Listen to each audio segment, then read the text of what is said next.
Time is shorter than you think. I know that sounds dramatic. I know it sounds like something a street preacher would shout on a corner. But I'm 94 years old, and I've learned to recognize the difference between hysteria and truth, between fear-mongering and genuine warning. And what I'm about to tell you is truth, hard truth, urgent truth. Jesus Christ appeared to me in a vision 6 weeks ago, and he showed me what's coming for Christians not the end of the world, not the rapture, not Armageddon, but something else. Something that's going to separate the real believers from the pretenders. Something that's going to test every single person who claims to follow him. And it's closer than you think. 14 months away, maybe less. Let me tell you what he showed me. But first you need to understand why he chose to show me this now. It was late October. The nights were getting longer in Carmel, and I'd been feeling something heavy in the air for weeks. Not depression exactly. More like anticipation. Like the atmosphere before a storm breaks. That electric quality to the silence. I'd been praying more than usual. Not structured prayers. Just conversations with God in the quiet hours, asking him what was happening to the church. Why so many believers seemed comfortable when Jesus promised we'd be persecuted. Why American Christianity looked nothing like the faith that turned the world upside down 2,000 years ago.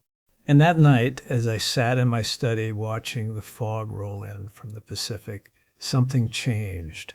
The air grew thick, dense with presence, not threatening but undeniable, like standing in a room where someone important has just entered even before you see them. And then I wasn't in my study anymore. I was standing in a place that existed between moments, between heartbeats, a vast space that felt like the inside of a cathedral and the expanse of the cosmos at the same time. Light everywhere, but not from any source I could identify, just presence made visible. Jesus stood before me. Not the gentle shepherd from Sunday school art. This was the Jesus of Revelation. Eyes like fire, voice like rushing waters, presence that made every cell in my body aware that I was standing before the creator of everything that exists. But when he spoke, his voice held both thunder and tenderness. Clint, he said, and my name in his mouth sounded like a call to attention. I'm going to show you what's coming. Not to frighten you, though some will be frightened. Not to create panic, though some will panic. But to prepare those who have ears to hear. To wake up those who are sleeping. To refine those who think they're already pure. I tried to speak, but he raised his hand.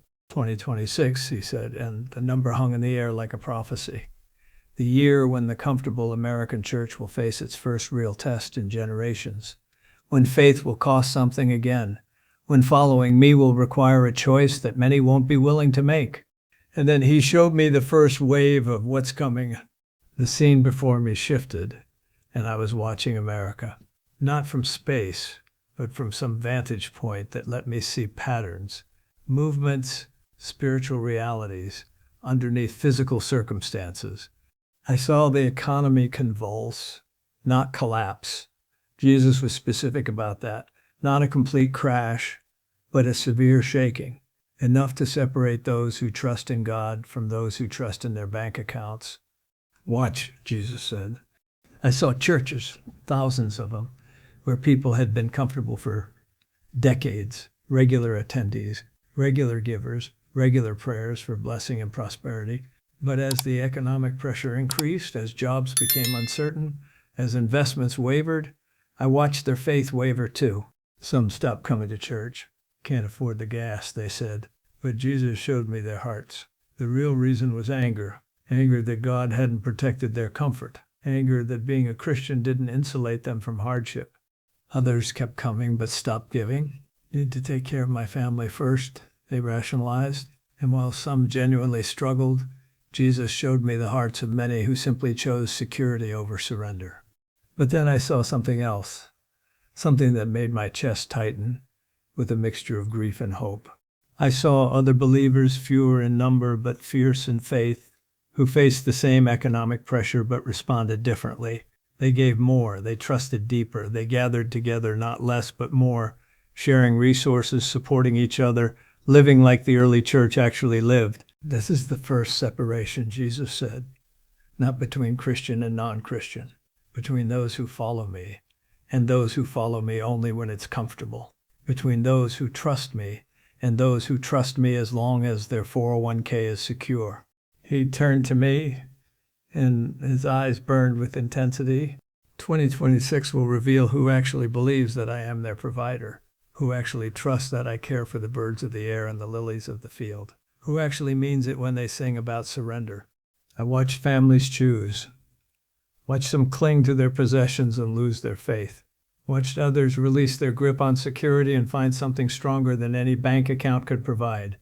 The prosperity gospel will die in 2026, Jesus said flatly.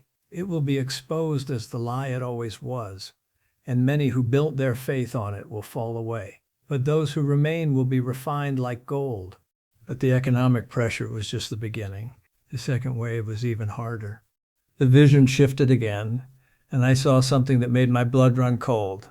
I saw believers facing a choice I never thought I'd see in America. Not persecution like in China or the Middle East, not imprisonment or death, but something more subtle, more insidious, more effective at separating the committed from the comfortable. Social exile. I watched a certain Christian beliefs that have been orthodox for 2,000 years, became not just unpopular, but professionally dangerous, socially unacceptable, grounds for losing jobs, losing friends, losing status. Jesus showed me Christians who worked in corporations, in media, in education, in healthcare, and I watched as they faced a choice, publicly affirm what contradicts Scripture, or face consequences. Some chose silence. I'll just not talk about it, they reasoned. I can be a Christian privately. But Jesus shook his head. Whoever denies me before men, I will deny before my Father in heaven, he said quietly. They think they're being wise. They think they're picking their battles. But they're learning to be ashamed of me. And shame, once learned, is hard to unlearn. I watched others who spoke up, gently, respectfully, but clearly. And I watched the cost. Lost promotions, damaged reputations, friends who stopped calling, family members who accused them of bigotry, friends who stopped calling. This is the second separation, Jesus said, between those who will stand with me when it costs them something, and those who will only stand with me when everyone applauds. But then he showed me something beautiful. As I saw those who paid the social cost, finding something they'd never had before. Real community, deep fellowship, the kind of bond that only forms when people suffer together for something they believe in. I saw house churches springing up, not because buildings were illegal, but because many believers were finding that the expensive, programmed, entertainment-focused church model couldn't sustain them through real hardship. I saw younger Christians, Generation Z, millennials, who'd grown up in comfortable Christianity, suddenly understanding what their faith actually meant, what it actually cost. And I saw some of them step up with a courage that shocked their parents' generation.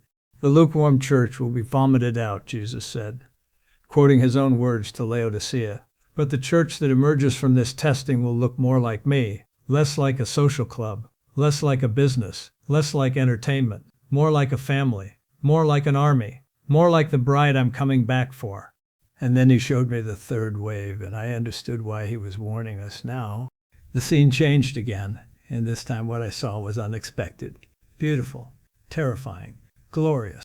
I saw revival, not the planned, programmed, advertised kind, not the emotional manipulation of some modern evangelism, but real Holy Spirit-driven, turn your life upside down revival. This is what most Christians miss, Jesus said. They see the testing and think it's only negative. They see the pressure and think it's only persecution. But I don't waste anything. Every pressure I allow has a purpose. And the purpose of 2026 is not destruction. It's awakening. I watched as the comfortable believers fell away, as the social cost increased, as the economic pressure mounted, and in the space they left, something new grew. I saw college campuses, places where Christianity had been mocked for decades, suddenly experiencing genuine conversions, not because of clever apologetics, not because of entertaining youth pastors, but because students saw other students willing to lose everything for Jesus. And that kind of faith is magnetic. I saw workplaces where believers who had been silent for years suddenly found their voice. Not aggressive, not judgmental, but clear, unashamed. And their co-workers, watching them pay a price and not become bitter, started asking questions. I saw families that had been functionally secular for generations suddenly getting serious about faith because they watched their grandmother or their uncle or their sister stand firm when everyone else compromised, and they saw something real, something worth having, something worth the cost. This is the great reversal, Jesus said. What the enemy means for evil, I turn to good. The pressure meant to destroy the church will actually purify it. The testing meant to scatter my people will actually unite them. The cost meant to make people abandon me will actually reveal who truly loves me. He showed me numbers. Not everyone falling away would come back. Some would be lost. Some would choose comfort over Christ permanently. And that grieved him. I could see it in his face. But those who remained, those who endured, those who chose him, even when it cost them everything, they would become the foundation of something powerful. The church in America has been anemic for so long, he said. Weak, compromised, more concerned with attendance numbers than actual discipleship, more focused on not offending anyone than on proclaiming truth. But a church that costs nothing produces nothing. A faith that demands nothing changes nothing. 2026 will separate the wheat from the chaff, the sheep from the goats, the builders on rock from the builders on sand. And when the storm passes, what remains will be smaller, but it will be real. It will be alive. It will be mine. Then Jesus turned to me with a question that pierced my heart. Clint, he said, and his voice was gentle but firm. I'm not showing you this just so you can warn others. I'm showing you this because I have a question for you. I waited, knowing the question would be hard. When 2026 comes, when the pressure mounts, when faith costs something, what will you do? You're 94 years old. You're wealthy. You're famous. You could easily stay silent. Enjoy your final years in comfort. Let the younger generation fight these battles. He paused. Or you could use your voice. Use your platform. Use your years of credibility. You could stand up and be counted. You could encourage those who are wavering. You could strengthen those who are weak. You could be a beacon for those who are afraid. I felt the weight of it. At my age, I'd earned the right to be comfortable, to be quiet, to let others carry the burden. What will you do when it costs you something? Jesus asked. And I knew that question wasn't just for me. It was the question every believer would face in 2020. The question that would separate those who truly followed him from those who just followed along when it was easy. Before I could answer, he showed me one final thing. The vision changed one last time, and I saw beyond 2026, saw what came after the testing, after the separation, after the refining. I saw a church that looked nothing like the American church I'd known my whole life. Smaller in number, but deeper in commitment. Less focused on buildings and budgets, more focused on actual discipleship and genuine community. Less concerned with being popular, more concerned with being faithful. I saw believers who had lost jobs finding their purpose in full-time ministry. Saw wealthy Christians who'd lost investments finding freedom and generosity. Saw social outcasts finding family in the church in a way they never had before.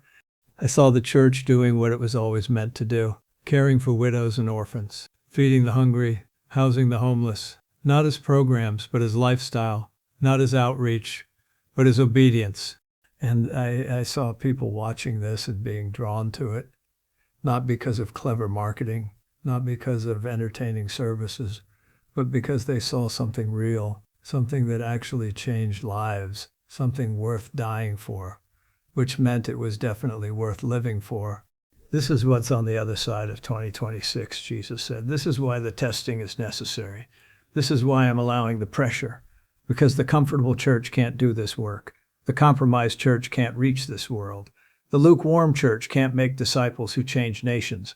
But the refined church can. The tested church can.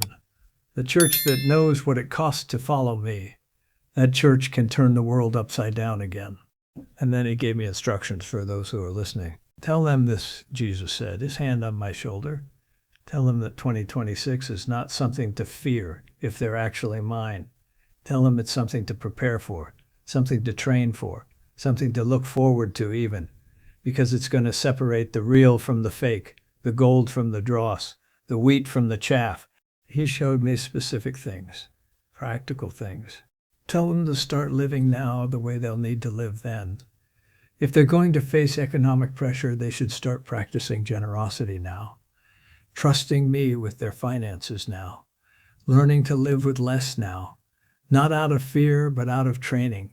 Tell them if they're going to face social cost, they should start practicing courage now, speaking truth now, standing firm now, getting used to being misunderstood now, while the stakes are lower, so they're ready when the stakes are higher. Tell them to find real community now, not the shallow Sunday morning acquaintance kind, but the deep share your life, carry each other's burdens kind. Because when the testing comes, isolated believers will fall, but those who are truly connected to the body will stand. Tell them to get in. My word now, really in it, not just devotional reading, but deep study, memorization, wrestling with truth. Because when the pressure comes, they'll need to know what they believe and why they believe it. Feelings won't sustain them. Traditions won't sustain them. Only truth will. And tell them to pray. Really pray. Not just the casual bless my day kind of prayer, but the desperate nothing else matters kind. The kind that builds relationship. The kind that develops dependency. The kind that prepares a soul for hardship. And then I woke up, sitting in my study in Carmel, fog still rolling in from the Pacific. But everything felt different, heavier, more urgent, more real. I've spent 6 weeks wrestling with this vision, questioning whether I should share it, wondering if people will think I've lost my mind, wondering if it's really from God or just my own fears projected onto a dream. But I can't shake it, can't ignore it, can't stay silent about it. Because if it's true, and every part of my being tells me it is, then we have 14 months. 14 months to prepare, 14 months to get serious, 14 months to stop playing church and start being the church. 2026 is coming whether we're ready or not. The question is, what will we do with the time we have left? Will we use it to stock up on comfort or to build up our faith? Will we use it to secure our finances or to invest in eternity? Will we use it to avoid anything controversial or to practice courage while the cost is still relatively low? I'm 94 years old. I probably won't live to see much beyond 2026 anyway, but I'm going to use whatever time I have left to prepare, to strengthen my own faith, to encourage those who are serious about following Jesus, to warn those who are playing games that the games are about to end. Jesus is refining his bride. He's separating the real from the fake. He's preparing a church that can actually be what he called it to be, the light of the world, the salt of the earth, the city on a hill that can't be hidden. The comfortable American church is dying. That's not a tragedy. That's a mercy. Because what's rising in its place, what will emerge from the testing of 2026 will be glorious, but only if we prepare, only if we train, only if we get serious now about what it means to actually follow Jesus. The clock is ticking. 2026 is closer than you think. The question is, will you be ready? Thank you for listening.